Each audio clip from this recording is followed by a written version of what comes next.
তো এখন আমরা সাইন, ট্যান, কস এগুলোর মান জানলাম এবং এর বিপরীত যে মানগুলো আছে এগুলোও জানতে পারলাম। তো এখন আমরা ওই যে পিথাগোরাসের যে সূত্রটা আছে, অর্থাৎ অতিভুজ স্কোয়ার, এই যে অতি স্কোয়ার ইকুয়াল টু ভূমি স্কোয়ার প্লাস লম্ব স্কোয়ার।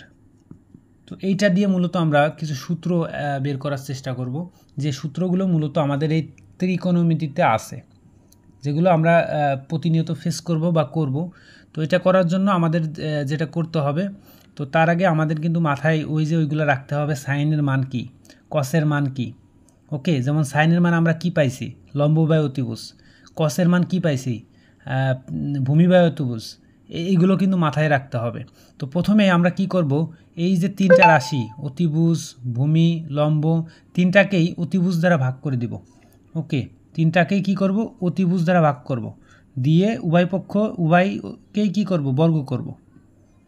ওকে, এটাকে অতিভুজ দ্বারা ভাগ করব, অতি করে উভয়কে একসাথে বর্গ করব। তারপরে এটাকে অতি দ্বারা ভাগ করব, করে উভয়কে একসাথে কি করব, বর্গ করলাম। এখন দেখো কাণ্ডটা কী হয়েছে, যখন অতি কাটাকাটি গেছে তখন কিন্তু 1 থাকতেছে, কি থাকতেছে, 1 ইকুয়াল টু, এই যে এখানে ইকুয়াল টু আছে, ইকুয়াল টু।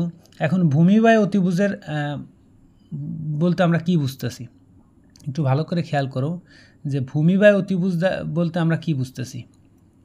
আমরা জানি যে সাইন সমান সমান, এই যে আমরা কি জানি যে সাইন সমান সমান, সাইনের মান সাইন সমান সমান লম্ব বাই অতি, লম্ব বাই অতি। তাহলে এখানে আমাদের লাগবে হচ্ছে ভূমি বাই অতি, এই যে এই পাশে আছে লম্ব বাই অতি, তাহলে লম্ব বাই অতির মান হচ্ছে সাইন। তাহলে আমরা ওই পাশে সাইন আগে লিখে দিতে পারি, প্লাস সাইন, এখানে 1 স্কোয়ার হবে, এখানে সাইন স্কোয়ার আছে। তাহলে এই পাশে আমাদের থাকছে ভূমি বাই অতি। ভূমি বাই অতিটার তাহলে এটা কি, এটা হচ্ছে সেক। আমরা জানি সেক সমান কি, সরি কস, আমরা জানি কস, COS, এই যে আমরা জানি যে কস সমান সমান ভূমি বাই অতিভুজ, ভূমি বাই অতিভুজ। তাহলে এখানে ভূমি বাই অতিভুজের মান হচ্ছে কস, কি, কস স্কোয়ার। তাহলে এই যে আমরা কিন্তু একটা সূত্র এখানে পাওয়া যাচ্ছি যে sine square plus cos square equal to 1। ওকে, এই যে আমরা প্রথমে এই সূত্রটা কিন্তু দেখব যে sine square plus cos square equal to 1। ওকে, এটা হচ্ছে 1 নম্বর সূত্র, যেটা আমরা পিথাগোরাসের উপপাদ্যর মাধ্যমে কিন্তু বের করে নিতে পারতেছি।